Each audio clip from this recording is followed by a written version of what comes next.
Estoy empezando a grabar.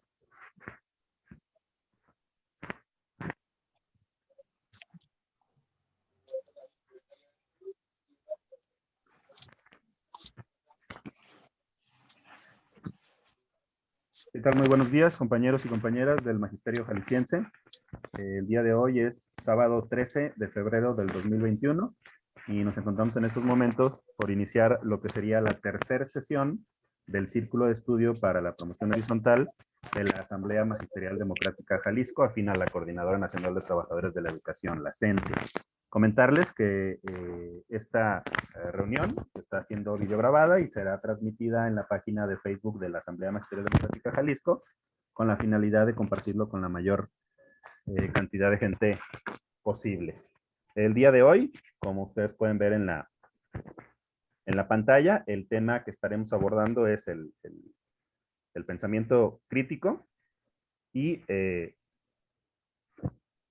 quien nos estará coordinando en esta ocasión para el círculo de estudio será el maestro Carlos Schell. Lo presento, él es Carlos Guillermo Schell Martín, es licenciado en Filosofía y Ciencias Sociales, tiene una especialidad en competencias docentes, tiene maestría en psicoanálisis, actualmente se encuentra cursando el doctorado en Pedagogía Crítica, tiene un diplomado en Filosofía Política, tiene 25 años de experiencia como docente a nivel media superior y superior, es exsecretario general del Sindicato Único de Académicos del COBAEG, del SUACOBAEG, y actualmente es secretario de Formación Política e Ideológica del SUACOBAEG. Y bueno, para mí es un gusto presentarlo, es un compañero a quien admiramos mucho, un profesor con conocimiento y además con convicción en la lucha y en los ideales de la CENTE. Entonces, bueno, maestro Carlos, un gusto tenerte aquí y te cedo la palabra. Adelante. Muchas gracias. Muy buenos días a todos, compañeras y compañeros. La intención de participar el día de hoy con todos ustedes con este tema de pensamiento crítico a invitación de los compañeros de la Asamblea Magisterial Democrática Jalisco, a la que también nos da gusto pertenecer, tiene la finalidad de proporcionar conceptos básicos, generales, que permitan a todos los participantes contar con un bagaje suficiente para cumplir con los requisitos establecidos para la promoción horizontal, pero que también tenga una incidencia positiva en nuestra práctica docente diaria. Antes de iniciar, entonces sí me gustaría aclarar que el pensamiento crítico, el tema que vamos a abordar el día de hoy, pues va en realidad mucho más allá de lo que los requerimientos, digamos, técnicos, administrativos establecidos para la promoción horizontal establece. Esto significa que, como cualquier tema de importancia filosófica y académica, es un tema complejo, es decir, presenta contradicciones y una de las principales contradicciones que podemos y tenemos que tener presentes desde el principio es que cuando se plantea un requisito de esta naturaleza para un proceso de promoción, a veces tiende a convertirse únicamente en un discurso y un poco alejado de la práctica. Eso significa que el pensamiento crítico tiene que ser crítico incluso consigo mismo. Es decir, tendríamos que tener una perspectiva crítica acerca de lo que las autoridades educativas pretenden al plantear, digamos, la necesidad para los docentes, técnicos docentes y directivos. ¿Por qué? ¿Por qué lo están planteando? ¿De dónde viene esa necesidad? ¿Cómo podemos, digamos, solventar este requisito? Y también cómo puede sernos de utilidad para nuestra práctica diaria. Entonces voy a ir pasando las diapositivas de la presentación y en cualquier momento que cualquier compañero quiera hacer algún comentario o pregunta, puede pedir la palabra.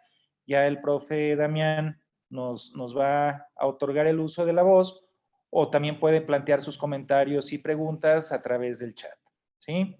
Entonces comenzamos. El fundamento legal en el que se basa el planteamiento de la necesidad del pensamiento crítico para la promoción horizontal está en la Ley General de Educación, que en su capítulo 1, que habla de la función de la nueva escuela mexicana, plantea en su artículo 12 que en la prestación de los servicios educativos,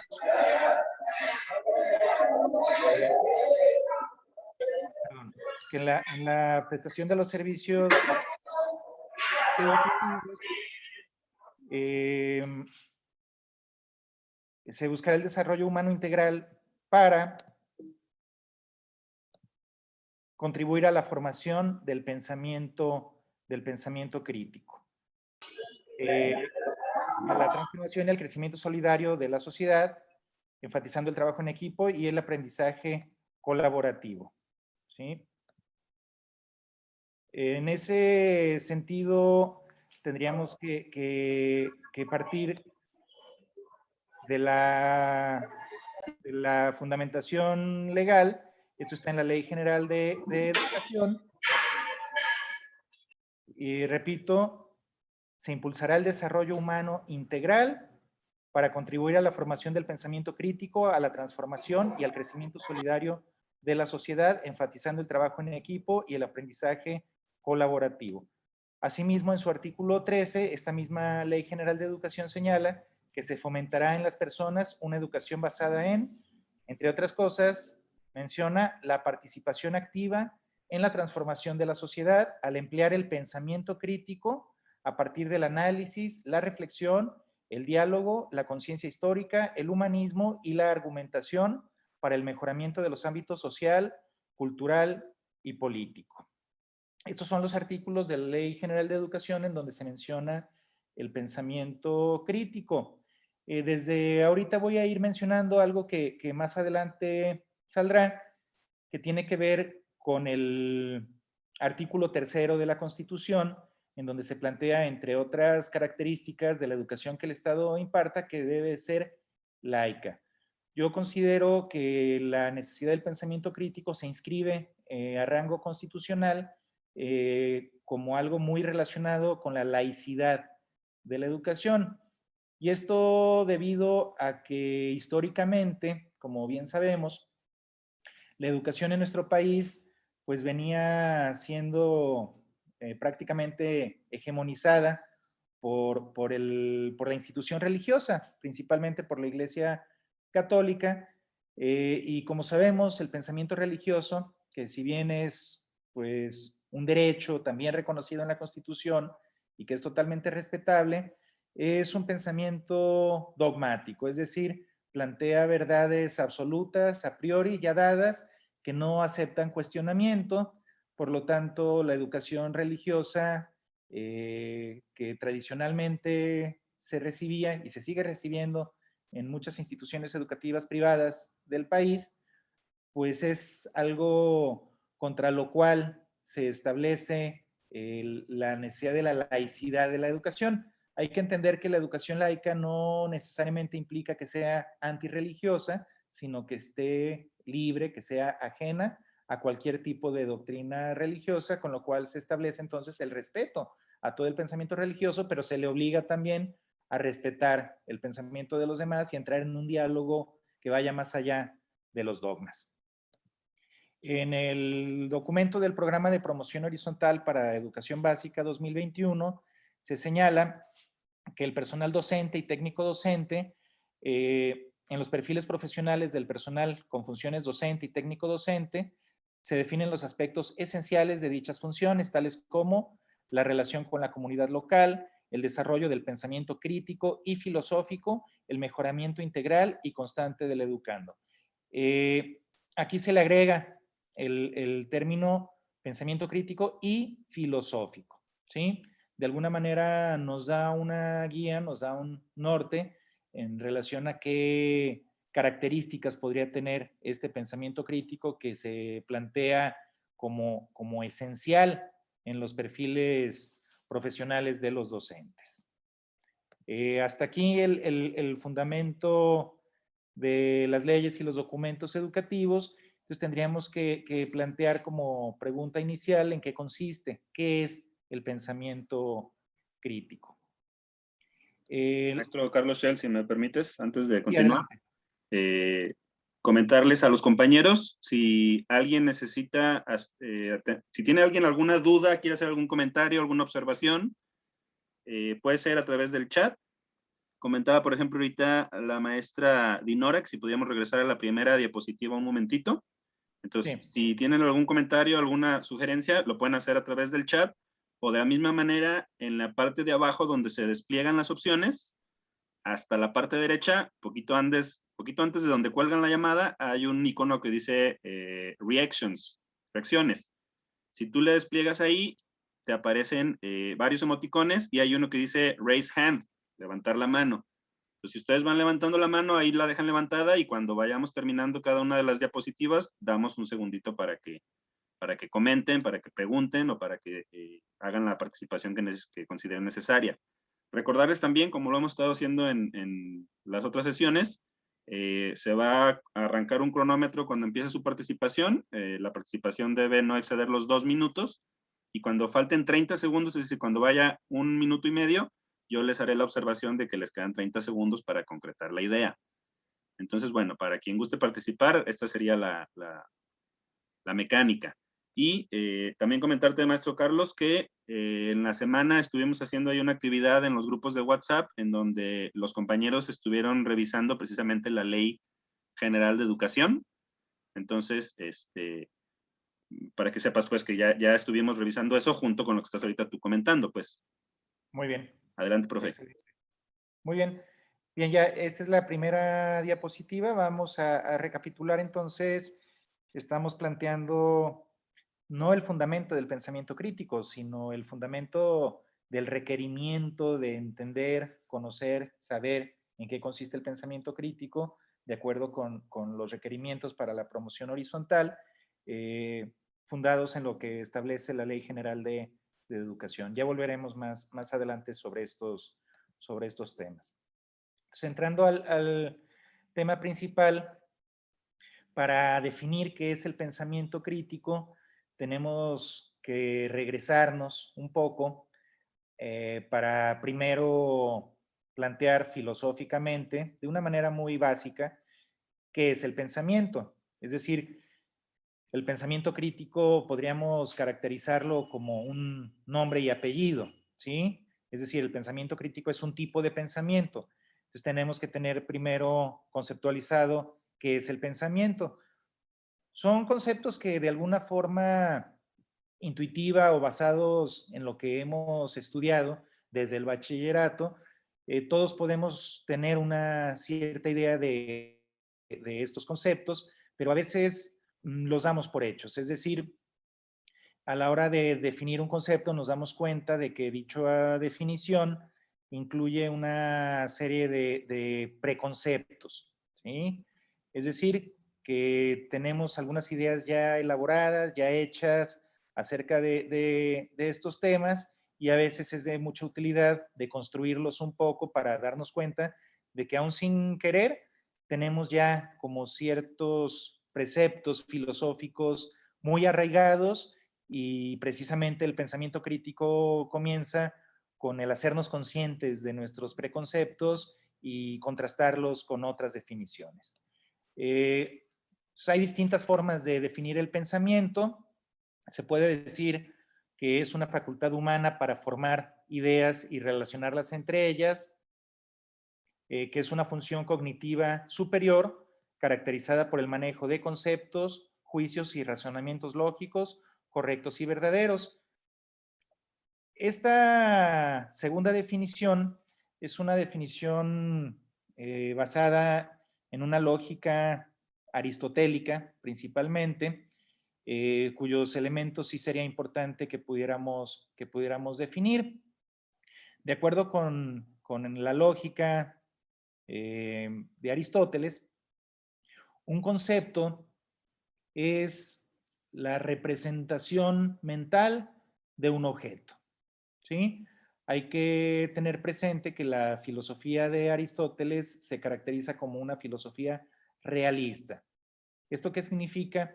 Que para Aristóteles nada hay en la mente que no haya pasado primero por los sentidos. Es decir, de acuerdo con la filosofía de Aristóteles, nacemos sin ningún conocimiento ni concepto. Conforme vamos teniendo experiencias sensoriales, objetos de nuestra vida, de nuestra realidad, se van representando en la mente.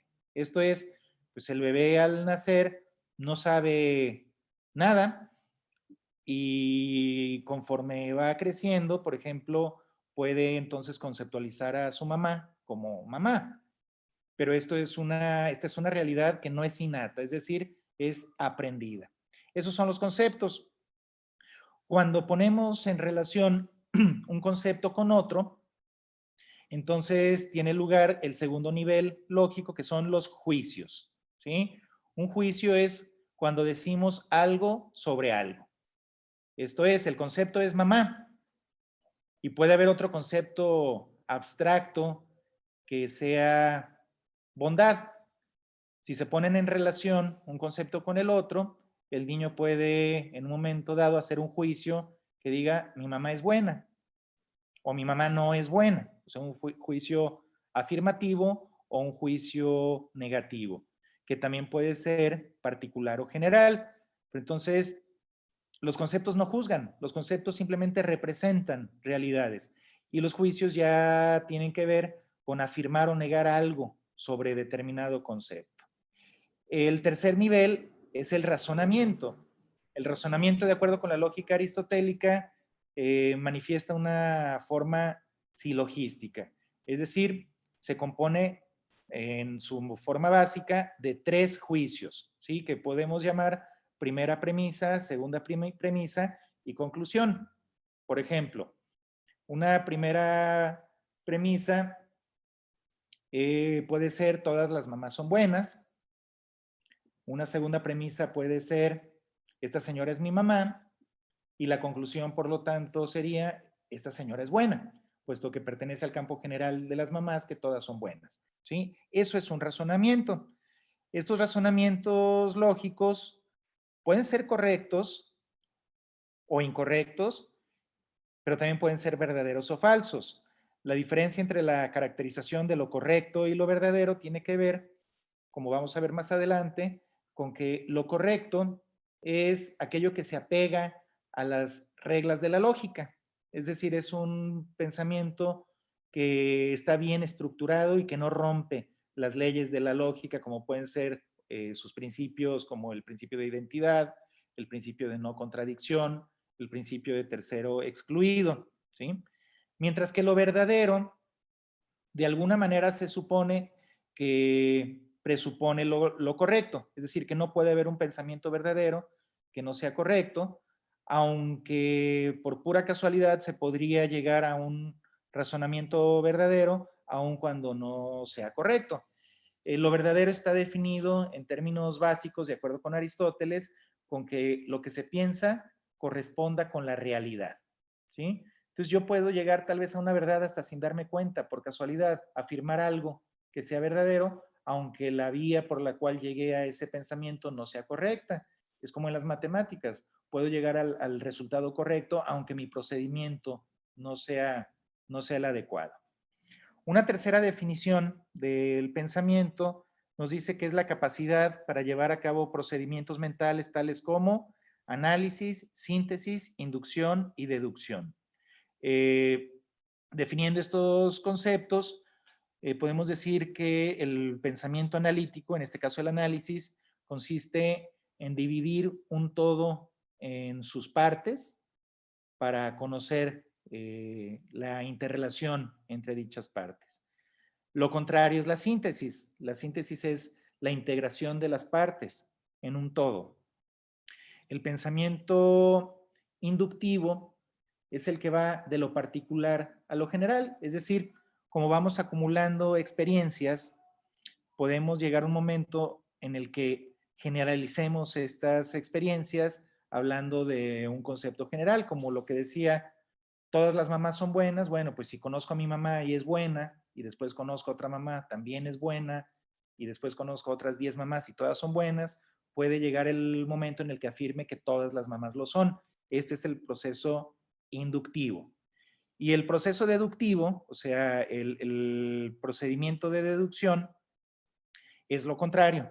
Es decir, es obtener conclusiones particulares a partir de generalizaciones. Si yo ya tengo de algún modo la generalización de que todas las mamás son buenas, entonces sin tener que conocer a 100 mamás, simplemente porque tengo el concepto general de que todas son buenas, puedo yo entonces deducir de ese concepto general que mi mamá lo es, ¿sí? Así en términos muy generales son las definiciones que podemos tener de pensamiento. Como pueden darse cuenta, todo está enfocado en este primer paso y desde una perspectiva, repito, aristotélica, a la búsqueda de la verdad. Es decir, el pensamiento busca conocer la realidad y este conocimiento, en la medida en la que pueda ser adecuado a la realidad, puede considerarse verdadero. Por lo tanto, la finalidad de pensar, en este caso, es buscar la verdad o conocer la verdad. No sé si hay algún comentario o pregunta hasta aquí. Si no, pasamos entonces a la definición clásica de lo que es la verdad. También muy apegados al pensamiento aristotélico, podemos decir que la verdad es la relación de correspondencia o adecuación entre el pensamiento y la realidad. En nuestra habla cotidiana, muchas veces confundimos la realidad con la verdad. Podemos decir que algo es verdadero o luego decimos que es real y parece que nos referimos a lo mismo. Filosóficamente no es así. La realidad se entiende como algo externo a nosotros, es decir, como el mundo exterior, el mundo objetivo, ¿sí? Esa es la realidad. La realidad puede ser incluso desconocida para nosotros. Puede haber cosas reales que no conozcamos, como la mayor parte del universo es desconocido para nosotros. Sin embargo, es real, aunque no lo conozcamos. En la relación de conocimiento, es decir, cuando la inteligencia humana entra en contacto con una realidad, entonces se hace un juicio sobre ella y si este juicio es apegado o adecuado a esa realidad, entonces podemos decir que dicho pensamiento es verdadero. Suena muy sencillo, pero entramos a temas de subjetividad que filosóficamente se pueden complicar mucho. Por ejemplo, si yo digo que el cielo es azul, pues es fácil considerar que dicho pensamiento es verdadero, ya que el cielo sí es azul.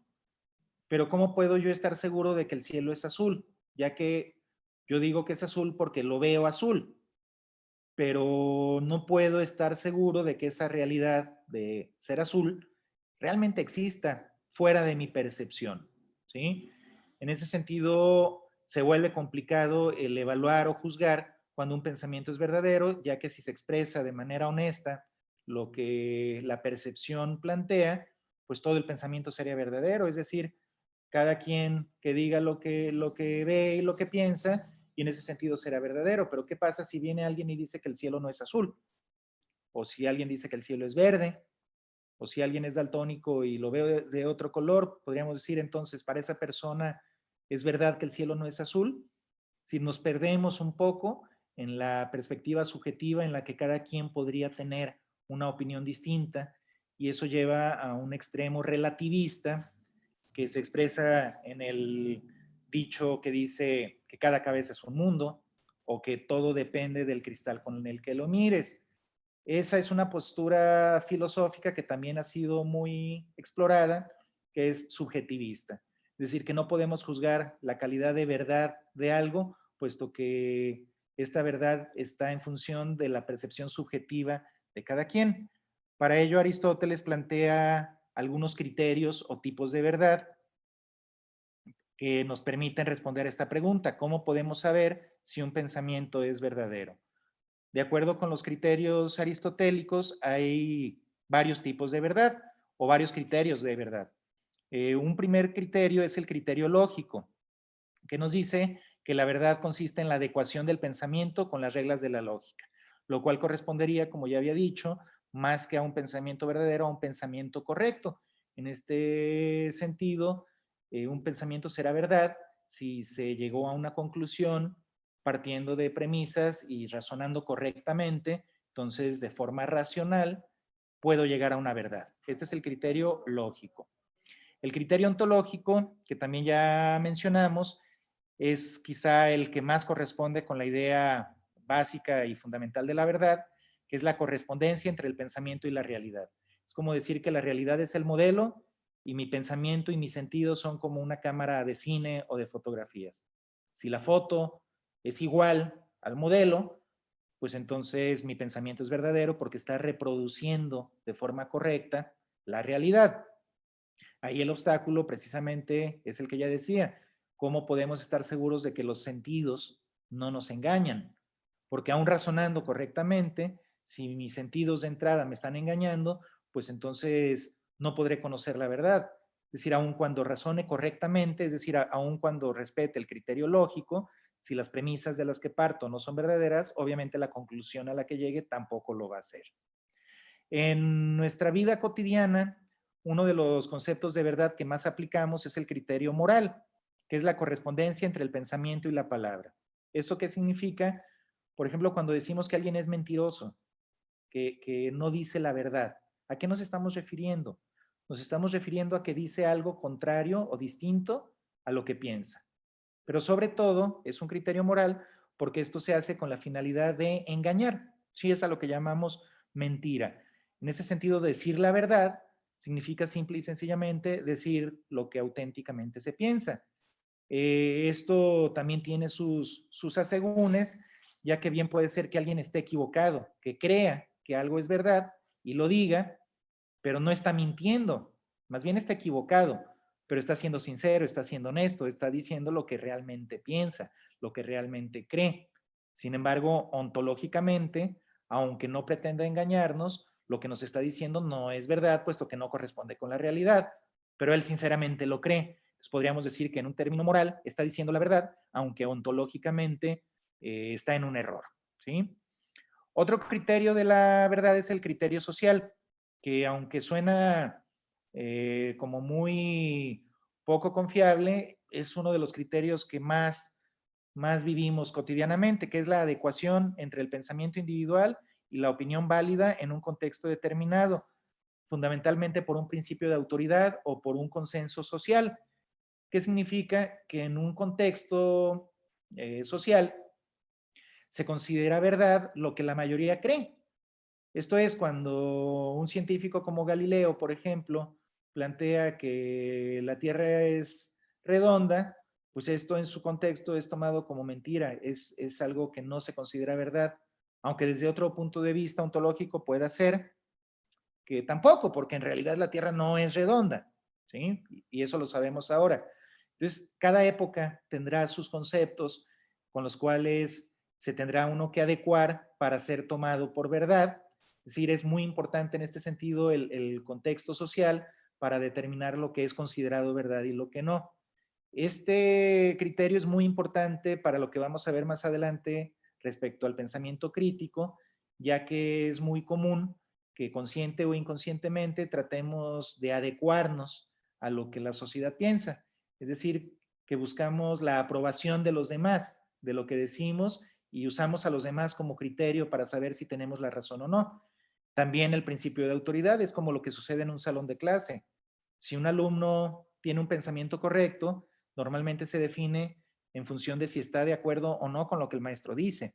En ese contexto, el maestro es el poseedor de la verdad y por lo tanto se considerará verdadero o verdadera toda opinión emitida por un estudiante que coincida con la opinión del maestro, que además se supone que coincide con lo que los libros dicen y con lo que el conocimiento socialmente establecido valida.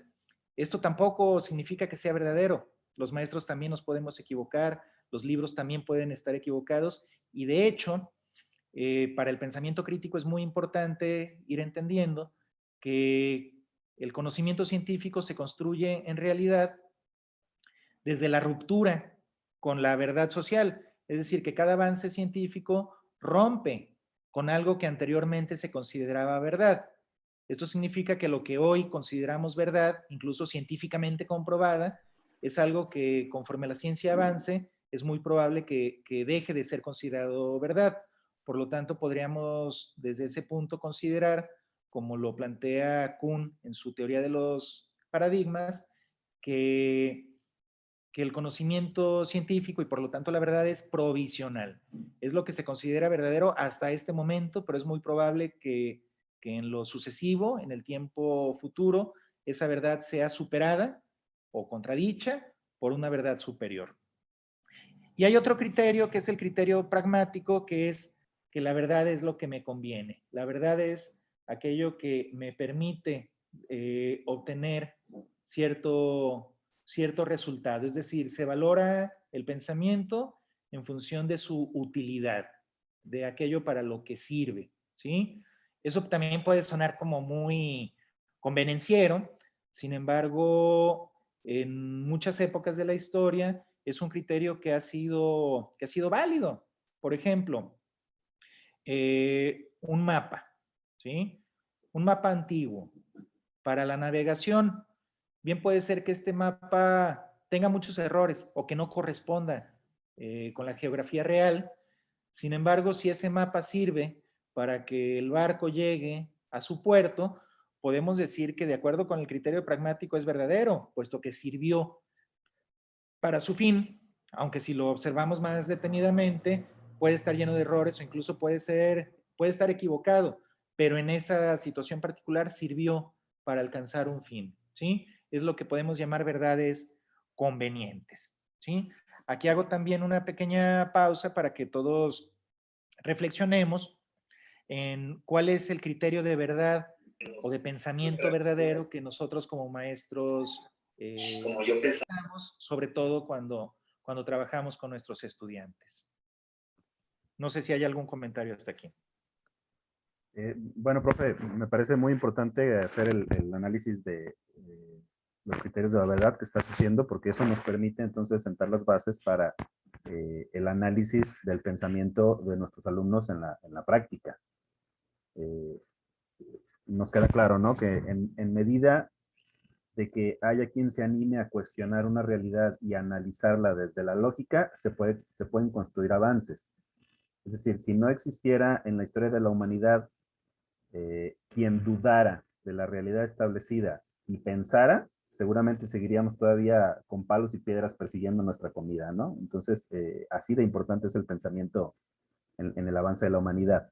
Y bueno, lo que hacemos ahorita, invitamos a todos los compañeros a que, con la pregunta que lanza el maestro Carlos Shell, si nos ayudan, por favor, en el chat a elegir de los criterios de la verdad que está presentando en la imagen, que nos digan desde su práctica, desde su praxis, en cuál consideran que se fundamentan o que trabajan en su día a día en las aulas. Los leemos en el chat, compañeros.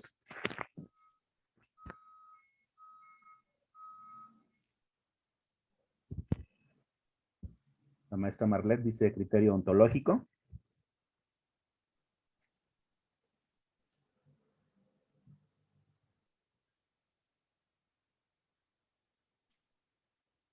Es un ejercicio, compañeros. Adelante, anímense a identificar con cuál criterio. La maestra Gaby Padilla comenta que con todos. La maestra Karina Rodríguez dice que criterio lógico y criterio ontológico. La maestra Patti dice que criterio moral.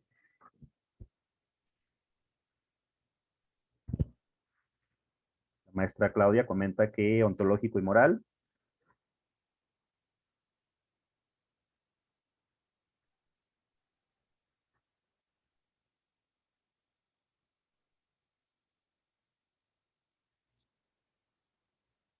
La maestra Gina comenta que considera que en su práctica ha utilizado todos. Yadira dice que ontológico. Otra compañero que no tiene el nombre dice que moral.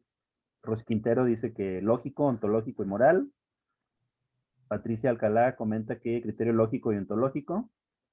La maestra Estela Rubalcaba dice que es muy común practicar el criterio social, ya que vivimos en la sociedad. La maestra Yunuen dice que lógico y ontológico. La maestra Noemí dice que ontológico y moral. La maestra Montserrat dice que un poco de todos, pero podría tener más presencia el moral, el ontológico y el lógico. Aldair Vallejo dice, en ciertos momentos utilizamos los distintos criterios. La maestra Mariana dice criterio lógico y moral. La maestra Claudia dice que en algún momento ha hecho uso de todos. La maestra Gaby Ramírez dice que ontológico, moral y social. La maestra Cristi, ontológico y moral. Y bueno, el resto los podemos ir ahí leyendo en el chat, compañeros. Adelante, profe. Carlos, Gracias, profe. por sus aportes. Yo creo que en este punto es muy importante ser autocríticos y reconocer que en la práctica educativa tradicional que históricamente se ha desarrollado, el criterio más dominante es el criterio social. Y creo que como maestros nos cuesta trabajo a veces reconocerlo, en el sentido de que partimos a veces inconscientemente de una pedagogía autoritaria, ¿sí? Esto es, entendemos como llama, por ejemplo, Paulo Freire, como la educación bancaria. Entendemos al estudiante como aquel que va a recibir conocimientos de quien ya los tiene, ¿sí? Y quien ya los tiene, pues normalmente es el maestro. Entonces nos vemos como aquellos que depositamos el conocimiento en las vasijas vacías, ¿no? En la alcancía mental de nuestros estudiantes, y esto lo seguimos haciendo. O sea, el hecho de que se hagan exámenes, por ejemplo, en donde una respuesta puede ser correcta o incorrecta, pues es una prueba clara de que estamos en ese criterio. Es decir, el estudiante dirá lo que piensa, pero el maestro dirá si está bien o está mal. ¿De acuerdo con qué? Pues de acuerdo con los conocimientos que el maestro tiene, que se supone que son los conocimientos verdaderos. Si la verdad del alumno o su opinión no corresponde con la opinión fundamentada y todo del maestro, pues entonces se entiende que su respuesta será incorrecta y puede hasta reprobar. Es muy raro que practiquemos una pedagogía comprensiva y que entendamos que puede haber una verdad distinta a la del maestro o una opinión que sea válida, aunque no corresponda con lo que el maestro dijo o con lo que el libro dijo o dice, ¿sí? En ese sentido, yo creo que podemos ir ya vislumbrando en qué consiste el pensamiento crítico, aunque no lo hemos definido, en nuestra práctica cotidiana como docentes. O sea, siendo autocríticos cada quien consigo mismo, tendríamos que preguntarnos hasta qué punto nos consideramos dueños de una verdad en el ámbito de nuestra competencia, en la asignatura que impartamos, en la materia que demos. Nosotros somos los que sabemos, ¿no? ¿Por qué? Porque estudiamos eso, tenemos un título, tenemos licenciatura, tenemos maestrías, tenemos doctorados, tenemos posgrados. Eso nos hace, en un sentido pedagógico, sentirnos los poseedores de la verdad válida, ¿sí? Al grado de que podemos calificar las opiniones de nuestros estudiantes como correctas o incorrectas de acuerdo a nuestro propio criterio. Yo repito entonces cómo es que el criterio social y el principio de autoridad rigen bastante en el aula y que nosotros mismos estamos sometidos también a criterios de autoridad sociales en el sentido de que nos basamos en lo que algunos autores dijeron o lo que a nosotros nos enseñaron en la universidad, lo que a nosotros nuestros maestros nos dijeron, y muy pocas veces cuestionamos esas verdades que ya están dadas, sobre todo cuando trabajamos en áreas de ciencias exactas. Pues hasta su nombre lo dice, son ciencias exactas, es decir, no hay posibilidades de variación en las respuestas o en los resultados que obtengamos, ¿sí? Hay una respuesta única, verdadera, y cualquier otra respuesta es considerada como incorrecta. Eso lo dejo ahí porque va a seguir saliendo en las siguientes diapositivas, pero es muy importante que desde este momento vayamos viendo cómo en nuestra práctica a veces podemos contradecir incluso la teoría que podamos decir que aplicamos, ¿sí? Entonces, en este punto hacemos una ruptura que llamamos Maestro ruptura. Carlos, ¿Sí? la maestra Rosy Quintero tiene una pregunta. No sé si quieres encender tu micrófono, maestra Rosy Quintero, adelante. Ok, bueno, tengo una duda. En base a cada uno del uso de los criterios, bueno, también sabemos que como seres humanos vamos a usar los criterios acorde a nuestra crianza, incluso familiar, ¿no? Yo quisiera saber, en base al pensamiento crítico, cómo evitar eh, que el pensamiento o que la mente divague en asuntos sin importancia para entonces enseñar a pensar de manera crítica. Bien, maestra. Gracias por su pregunta. A mí me llama mucho la atención cómo podemos nosotros evaluar si un pensamiento es importante o no importante, ¿sí? Si se acuerdan, en la fundamentación primera que vimos, en los requerimientos para la promoción horizontal, no nada más se habla de pensamiento crítico, sino que se habla de pensamiento filosófico, ¿sí? Y yo puedo decirle que desde el punto de vista filosófico, a veces las divagaciones tienen más valor digamos, que los conceptos ya establecidos como válidos para el pensamiento. Es decir, a veces nos contradecimos cuando queremos imponer el pensamiento crítico de una forma no crítica. Es decir, como si el pensamiento crítico fuera un dogma más, como si dijéramos, ahora es la moda, ahora vamos a ser críticos a fuerzas, ¿sí? Y pensamiento crítico es esto, repítanlo todos conmigo, y si alguien lo define de una manera distinta o divaga, está mal.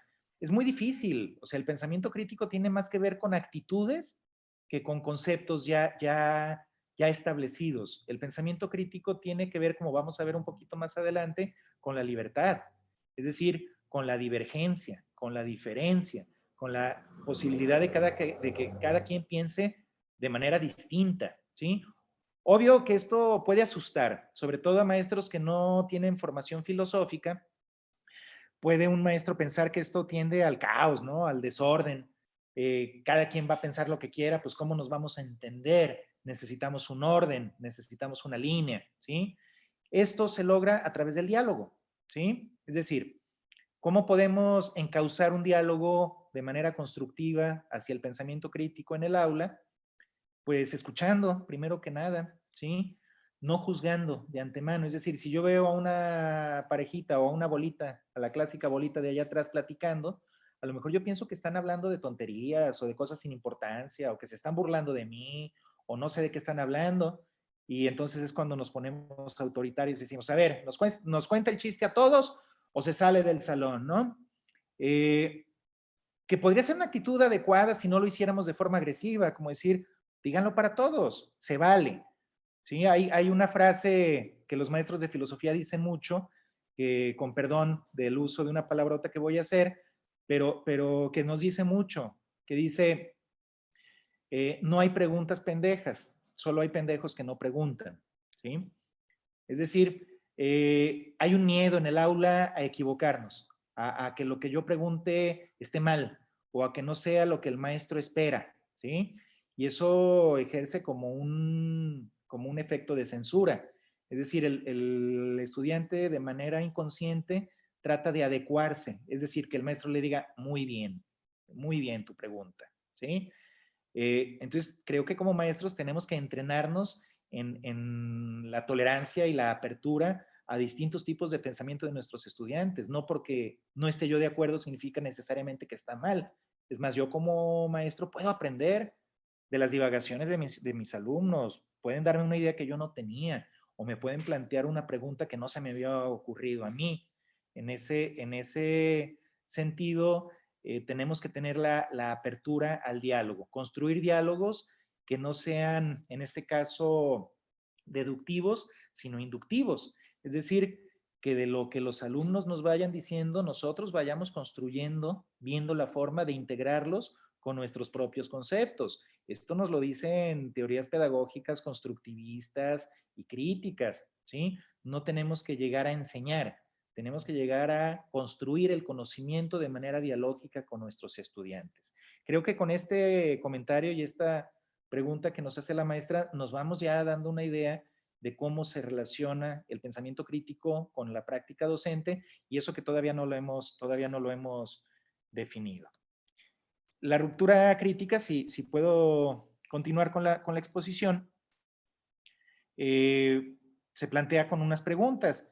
Si existe una verdad absoluta y si es tarea de los docentes enseñar a los educandos la verdad. Estas preguntas tienen que ver entonces con ese criterio clásico, tradicional, en el cual lo que nosotros como maestros tenemos que hacer es enseñarles a nuestros alumnos la verdad.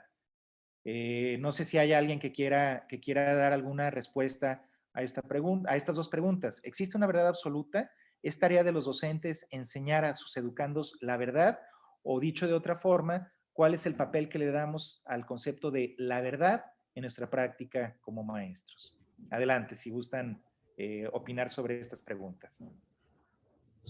Pues basándonos en lo que ahorita hemos estado platicando, considero que no podría haber una verdad absoluta, ¿no? Que se supone que el alumno tendría que crear su verdad a través de el conocimiento. Nuestra idea sería informar sobre los conocimientos científicos o ideas científicas e investigaciones comprobadas y de alguna forma que ellos buscaran su verdad. No sé, entiendo algo así, ¿no? Claro. La maestra Gabriela Quesada comenta, la verdad para mí no es absoluta, solo es relativa, depende de la situación, el contexto, etc. Y la maestra Marlet comenta, guiar a los alumnos a que indaguen, investiguen y formen su propia verdad y pensamiento acerca de lo que piensa sin juicios. La maestra Yunuen comenta, coincido, no hay verdades absolutas y nuestra labor como docente irá en función de guiar a los alumnos en la construcción de su propia realidad. Muy bien, gracias. También la maestra María de Lourdes comenta, la verdad es relativa, la tarea de los maestros es enseñarles a buscar y encontrar su verdad. Rosy Quintero comenta, más que buscar la verdad, deberíamos enseñar a dudar, a preguntar, a justificar, a argumentar, a fomentar la autonomía. La maestra Patti comenta, no hay verdad absoluta, depende del criterio de cada persona. Bien, gracias. ¿Alguien más? Yo creo que estamos todos de acuerdo. La maestra Marisol dice, la única verdad absoluta va a ser la que se va formando. Hay que ser muy cuidadosos, compañeros, porque parece que nos movemos hacia un relativismo, ¿sí? Y el relativismo también es un extremo filosófico que tenemos que tener mucho cuidado con él. Creo que estamos poniendo en aprietos a un maestro de matemáticas, ¿no? Entonces, si un alumno dice que 2 más 2 es 5 y otro dice que 2 más 2 es 3, pues cada quien su verdad, ¿no? O sea, no tengo yo entonces la autoridad para decir que no, 2 más 2 es 4, no 5 ni 3, 4, ¿sí?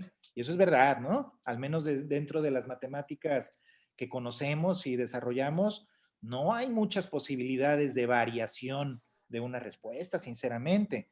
Creo que aquí entramos un poquito también en la cuestión de las diferentes disciplinas.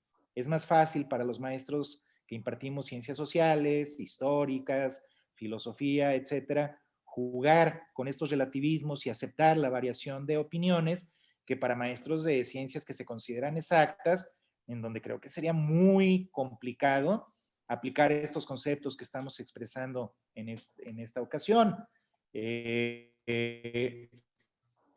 Yo lo dejo ahí nada más para la reflexión, porque a veces parece pues que sí pensamos que la verdad es relativa, pero al final de cuentas nos dejamos guiar todavía por criterios absolutistas y hay que pensar hasta dónde eso está mal. Hay hasta parodias en donde la educación de la nueva escuela, no nada más mexicana, pues ya valora únicamente las actitudes de los estudiantes, pero no su asimilación de conocimientos pues construidos a lo largo de generaciones. Pues también hay que ser críticos con la crítica, ¿sí?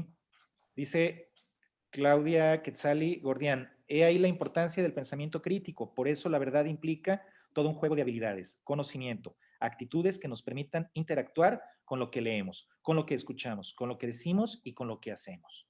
Me parece muy buena opinión. Dice Yadira, considero que hay situaciones donde sí existe una verdad absoluta. Yo estoy de acuerdo, quizá el término absoluta suena muy absoluto, o sea, muy fuerte, ¿no? Creo que tendríamos que contextualizar el conocimiento. Entender que la validez de una opinión tiene que ver con el contexto en el que esa opinión se emite. ¿Sí? Es cierto lo que dice Karina Rodríguez, también un maestro de matemáticas resultado correcto con un mismo procedimiento. Eso es muy cierto. Hay alumnos que tienen un pensamiento lateral y que con un procedimiento distinto al que el maestro les enseñó, pueden llegar también a un resultado correcto. Eso es muy cierto. Hay distintos caminos para llegar a una misma meta. Ahora, a través del error se aprende. También tendríamos que entender que el error no es algo reprensible, como decir, estás mal, estás equivocado, estás reprobado, sino tratar de entender cuál es el mecanismo de pensamiento y en dónde se encontró el posible error de procedimiento para poder aprender del error. Yo como maestro de filosofía a veces retaba a los estudiantes en términos matemáticos, muy sencillos, pero que sí abrían una perspectiva. Yo decía, a ver, desde la filosofía se puede comprobar que 1 más 1 no es 2. Y los alumnos se quedan así, pues ¿cómo? 1 más 1 es 2. O sea, ¿no? ¿Cómo puedes cuestionar eso? Y yo les decía, a ver, si tienes una gota de agua, una, y le agregas otra gota de agua, es decir, si sumas una gota de agua más una gota de agua, ¿cuántas gotas hay? Y todos decían, pues una. Solamente se hace una gota más grande, no se hacen 2 gotas. Entonces, si hablamos de gotas de agua, podemos demostrar que 1 más 1 es 1, no 2. ¿Sí? Ese es un ejemplo sencillo de cómo desde un pensamiento filosófico podemos cuestionar incluso lo que desde el punto de vista de la aritmética se puede considerar como incuestionable. Entonces, creo que sí nos ayuda como una conclusión parcial entender que ningún conocimiento es incuestionable. Podemos discutir por qué tú piensas una cosa o por qué piensas otra, pero sobre todo enfocarnos en la argumentación con la cual tú justificas tu respuesta. ¿Sí? Maestra Dice Alejandra, Yadira, se hace una activaste gota. tu micrófono. ¿Quieres comentar algo, maestra Alejandra? Dice Saúl. No, la gran maestro, tarea se de me los- movió, perdón. Ok. Adelante, profe La gran Carlos. tarea, sí, gracias, de los trabajadores de la educación es encontrar el justo balance entre memorización y razonamiento, conocimiento y ética. Dice Miriam, es como dice Arjona, 1 y 1 es 1 si se enseña a compartir.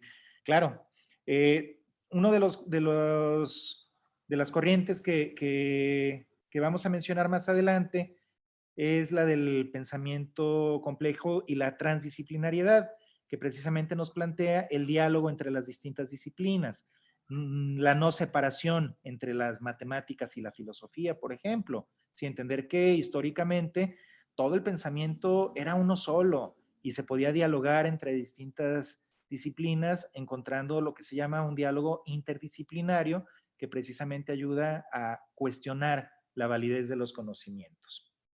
Bien, entonces, si estamos de acuerdo en que no hay una verdad absolutamente absoluta, entonces podríamos decir también que no es tarea de los docentes enseñar a los educandos la verdad, sino enseñar a los educandos a pensar.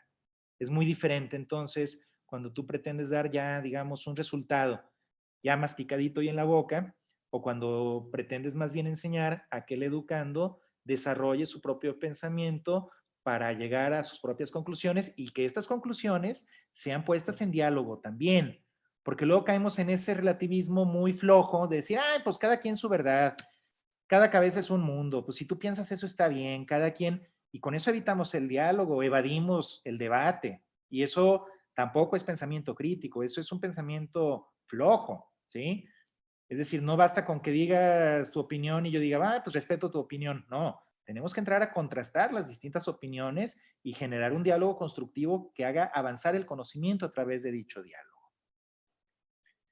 Dice la maestra Marisol, la única verdad absoluta va a ser la que se va formando en adecuaciones entre el pensamiento y la realidad. Sí, lo que pasa es que entonces no hay una verdad absoluta definitiva. Es decir, el conocimiento es un proceso dialógico que se va desarrollando de manera progresiva. Eso es muy importante también. No hay, entonces, más que decir verdades absolutas, podríamos decir, no hay verdades definitivas. Todo concepto, todo conocimiento puede ser cuestionado, puede ser discutido e incluso puede ser superado, como el profe Damián comentaba hace un rato, en el sentido de que si no hubiera un cuestionamiento de lo que se considera verdad en una época determinada, pues entonces no habría avances de la ciencia ni del conocimiento. Entonces podemos decir, para empezar ya como a delimitar y a definir lo que es el pensamiento crítico, podríamos comenzar por decir lo que no es, ¿sí? Tengo una lista de cosas que el pensamiento crítico no es una lista que no es exhaustiva, es decir, puede haber muchas otras cosas que el pensamiento crítico no sea, pero por lo pronto podemos decir que el pensamiento crítico no es dogmático. ¿Qué significa dogmático? ¿Alguien puede decir lo que entiende por dogmático?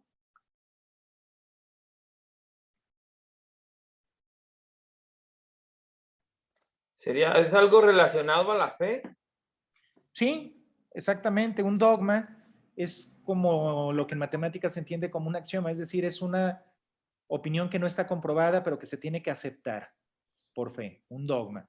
Algo que te dicen que tienes que creer. Es como lo que la religión plantea. No te van a explicar. Algo que está prohibido cuestionar o dudar. Exactamente.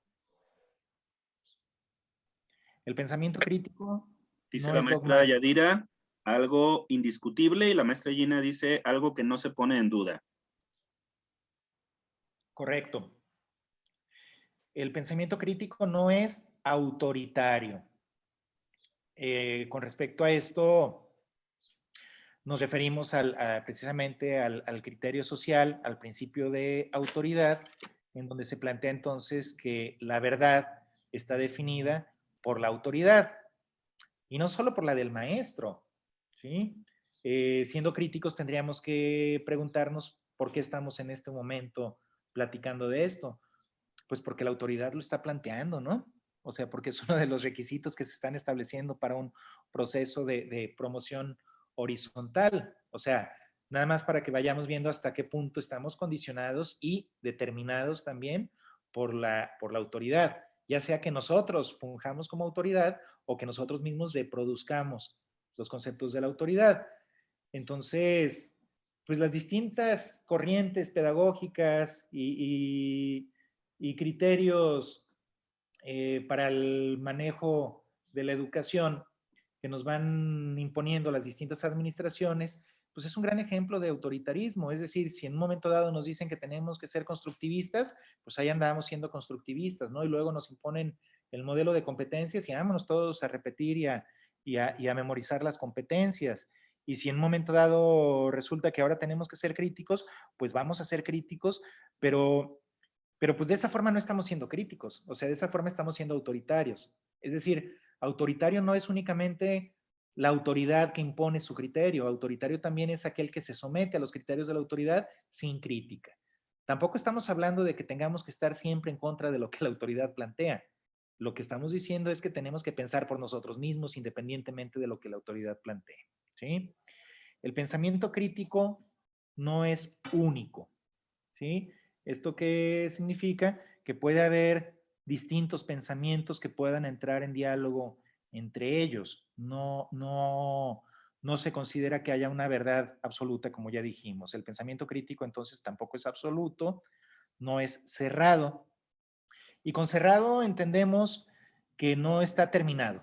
Es decir, que no es algo ya definitivo, ya terminado, empaquetado y listo para su consumo y su transmisión a los estudiantes. El pensamiento crítico entonces es abierto. ¿Esto qué significa? Que está en constante revisión, en constante construcción y que nunca está definitivamente terminado. tanto no es definitivo.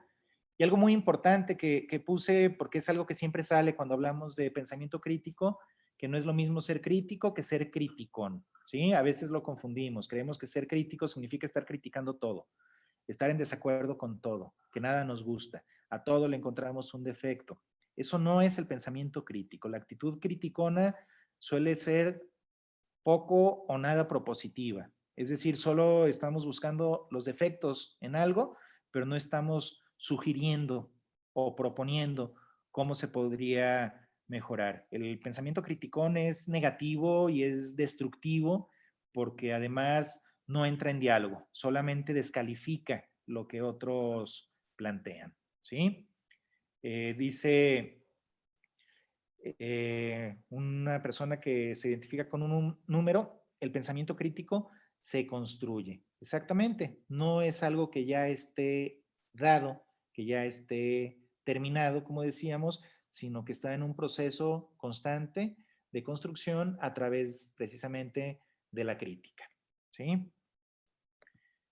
El pensamiento crítico entonces duda de las verdades establecidas. Vamos a pasar una serie de caracterizaciones de lo que sí es el pensamiento crítico en el chat.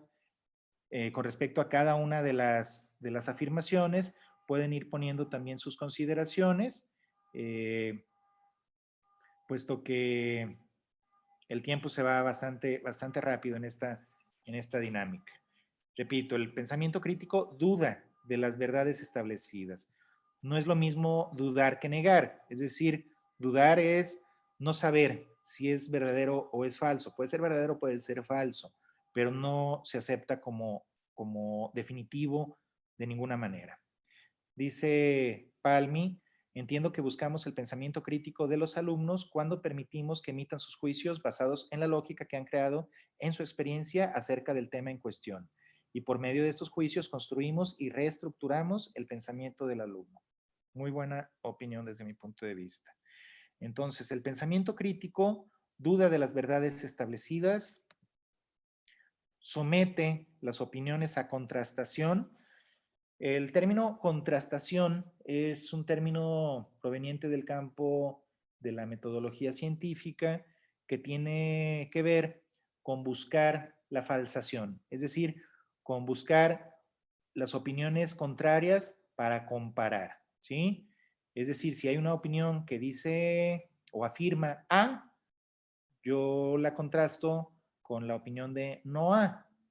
En términos lógicos, son la tesis, la antítesis, mediante la cual se busca la síntesis, es decir, el llegar a un nivel superior de conocimiento a través de la contrastación entre tesis contradictorias entre sí, ¿sí? ¿Esto qué es? En pocas palabras, que no le tengamos miedo al debate, que no le tengamos miedo a la contradicción, que no le tengamos miedo a las opiniones opuestas. Si hay dos opiniones opuestas, no necesariamente significa que una es verdadera y la otra es falsa. Esas son las trampas a las que a veces la lógica nos lleva. Si alguien dice una cosa y alguien dice lo contrario, pensamos que tenemos entonces que definir quién está en lo correcto y quién está equivocado, y nos quedamos atorados entonces en la contradicción cuando tendríamos que buscar la síntesis. Es decir, tal vez una opinión puede tener una parte de verdad y la otra opinión tiene otra parte de verdad, y entre ambas opiniones, en lugar de desechar una para validar la otra, podemos construir un concepto superior a ambas. Esto ya es un principio dialéctico en la construcción del conocimiento. El pensamiento crítico, entonces, promueve que la persona piense por sí misma. Esto es, no te da un pensamiento ya terminado, ya definido de manera absoluta, sino que más bien busca desarrollar las habilidades de pensamiento, en nuestro caso, de los estudiantes. El pensamiento crítico reconoce la dialéctica subjetividad-objetividad. Este es un punto muy importante porque a veces confundimos también la verdad con la objetividad, es decir, lo verdadero es lo objetivo. ¿Qué es lo objetivo? Lo que es comprobable, lo que es medible, pesable, demostrable de manera empírica, ¿sí? Y entonces perdemos de vista que también hay procesos subjetivos en la construcción del conocimiento. Lo subjetivo es lo que tiene que ver con la propiocepción del sujeto, es lo que tiene que ver también con lo emocional, con los sentimientos, las intuiciones, que si ustedes se fijan, son aspectos que son hechos a veces a un lado en el campo del conocimiento científico. Es decir, no se habla de sentimientos, no se habla de emociones, a no ser en la psicología, pero en la construcción de las ciencias duras, todo lo subjetivo se hace a un lado y se considera incluso como origen del error.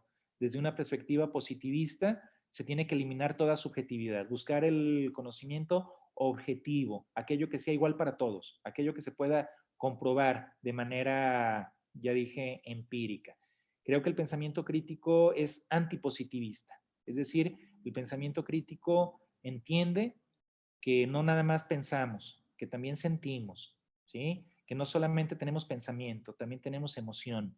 Y el pensamiento crítico se construye entonces incorporando también el aspecto emocional del ser humano a los procesos cognitivos. Eso es muy importante. Como maestros tenemos que entender también que nuestros alumnos vienen de contextos que afectan su subjetividad. Queremos que aprendan conceptos de la ciencia, pero no estamos tomando en consideración a veces cómo se siente el estudiante, ¿sí? Qué ambiente familiar vive, qué emociones está experimentando. Entonces, si no atendemos el aspecto subjetivo, se pierde también la posibilidad de la construcción del conocimiento. Este aspecto es muy importante. Siguiente, el pensamiento crítico acepta el diálogo intercultural. Esto es, se entiende que las verdades, que el conocimiento no es puro, como vamos a ver más adelante cuando hablemos de la Escuela de Frankfurt, que todo conocimiento está dado en un contexto histórico determinado, ¿sí? Entonces no es lo mismo el conocimiento que pueda existir en un país que en otro. Esto es muy importante cuando hablamos de pensamiento decolonial. Por ejemplo, asumir que nosotros, como mexicanos, todavía estamos inmersos en una matriz eurocéntrica, es decir, que reproducimos y consideramos verdadera la ciencia europea, la ciencia occidental, y tendemos a despreciar los conocimientos, por ejemplo, de las comunidades originarias, ¿sí? Aquello que consideramos como superstición o como no comprobable, es decir, valoramos de manera distinta los conocimientos de las distintas culturas y sobre todo reproducimos conceptos colonialistas que descalifican aquellos conocimientos que no están construidos desde una perspectiva occidental de la ciencia moderna. O sea, el pensamiento crítico también marca una distancia hacia el eurocentrismo, planteando que cada cultura puede también aportar elementos para la construcción del pensamiento desde sus propias particularidades culturales. Esto es fundamental y es uno de los aspectos que también se plantean en la Ley General de Educación y en la nueva escuela mexicana con respecto al diálogo intercultural. Hay que entender también que México pues, es una nación pluricultural. Esto significa que dentro de nuestro país existen distintos grupos étnicos, existen distintas culturas, existe una diversidad de más de 60 lenguas y a veces se niega esta diversidad. Es decir, se establece y se plantea, por ejemplo, el castellano como la lengua, como si fuera la única lengua oficial, cuando ya todas las lenguas originarias son consideradas lenguas oficiales en México, y de alguna manera discriminamos, o sea, caemos en actitudes racistas, en actitudes clasistas. Por ejemplo, se le da más validez a la experiencia, por ejemplo, del ámbito urbano que del ámbito rural, o al revés. Cuando un niño de la ciudad va a una escuela rural por un cambio de domicilio, pues los conocimientos que trae se pueden ver devalorizados, ya que no tiene las experiencias que tiene el niño del campo. Entonces, la aceptación del diálogo intercultural tiene que ver con el enriquecernos mutuamente, el no descalificar los conceptos de alguien que proviene de una cultura distinta a la nuestra. Esto es fundamental y hay que tenerlo muy presente. El pensamiento crítico promueve la libertad de pensamiento y de expresión. Tiene que ver con lo que ya decíamos de que está en contra del autoritarismo. El pensamiento crítico respeta las opiniones distintas. Rechaza el pensamiento único y el dogmatismo. Acepta la posibilidad del error como oportunidad de aprendizaje. Concibe el conocimiento como provisional. Si hay algún comentario sobre algunos de los conceptos, con toda confianza se puede hacer. Muchos de estos ya los mencionamos, por ejemplo, esto del conocimiento como provisional, entendiendo el pensamiento científico como un proceso en constante construcción, ¿sí? Reconoce los factores sociales en la construcción del conocimiento. Reconoce la existencia de paradigmas epistémicos. Esto se refiere a la teoría desarrollada principalmente por Kuhn, que plantea la existencia de paradigmas. Un paradigma es como un horizonte de conocimiento que tiende a ser inconsciente. Es decir, que estamos inmersos en ciertos conceptos previos a la crítica que no cuestionamos, que damos por hecho, que compartimos todos y entonces se vuelve como el aire. Ahí está, pero no lo vemos. Y a veces no estamos conscientes de que existe y de que lo necesitamos, ¿sí? Eso es un paradigma. Al hablar de paradigmas epistémicos, podemos hablar, como ya se mencionaba, por ejemplo, del paradigma occidental del conocimiento. Ese es un paradigma dominante, ¿sí? Que impone criterios como los que ya mencioné, en los que, por ejemplo, la objetividad es el principal valor del conocimiento. Si no es objetivo, entonces se desprecia o se desecha, ¿sí? Cuando lo que estamos haciendo ahí es reproduciendo un paradigma positivista, quitándole valor entonces a otros posibles paradigmas y negando entonces también el diálogo intercultural. El pensamiento crítico cuestiona el argumento de autoridad, ya hablamos de eso también. Es filosófico, genera más preguntas que respuestas. Esto es muy importante, desde incluso la mención que se hace del aspecto filosófico del pensamiento crítico que se requiere en la nueva escuela mexicana. Esto rompe paradigmas también, es decir, parece que pensamos que la ciencia y la educación busca dar respuestas a las preguntas, pero desde el punto de vista de la filosofía es mucho más importante la pregunta que la respuesta. Es decir, enseñar a pensar críticamente significa enseñar a formular preguntas, enseñar a cuestionar, enseñar a dudar de los conceptos que ya están establecidos. Y a veces como maestros valoramos más las respuestas que las preguntas. Las preguntas las hacemos nosotros para ver si la respuesta que nos dan los alumnos son correctas, o les decimos que pregunten, pero para nosotros darles la respuesta que consideramos correcta. Creo que la filosofía tendría que ayudarnos a todos los docentes de todas las áreas a valorar las preguntas. Es decir, incluso que no nos dé miedo decir, no sé, no tengo respuesta para esa pregunta, o quién sabe, o vamos a investigar. Es decir, puede haber preguntas que se queden sin respuesta. No tenemos que ser los poseedores de todas las respuestas. No tenemos que tener una respuesta para cada pregunta. Muchas veces una pregunta que se queda abierta es un aliciente para la investigación, para la construcción del conocimiento. No tenemos que tenerle miedo tampoco a decirnos ignorantes, como vamos a ver ahorita cuando hablemos de Sócrates. O sea, decir no sé puede ser el principio del aprendizaje. Es más, se requiere reconocer la propia ignorancia como un requisito primero para poder aprender cualquier cosa. Quien ya cree que sabe, sobre todo si cree que sabe todo, pues se está cerrando a la posibilidad de la construcción de cualquier tipo de conocimiento. ¿Cómo le enseñas a alguien que ya sabe? ¿Sí?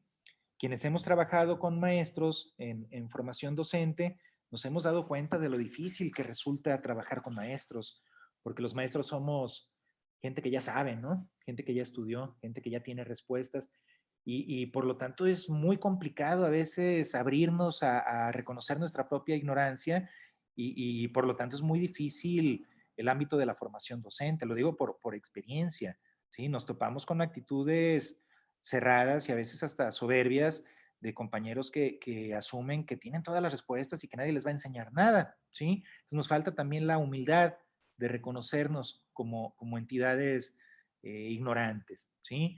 Creo que es algo que la filosofía nos aporta y creo que si tenemos esa actitud, podemos contribuir de mejor manera al aprendizaje de nuestros estudiantes cuando dicen, bueno, no me da pena decir que no sé porque el profesor también dice que no sabe, pero cuando no sé investigo o dialogo, busco, ¿sí? Tengo una actitud de curiosidad, de apertura, ¿sí?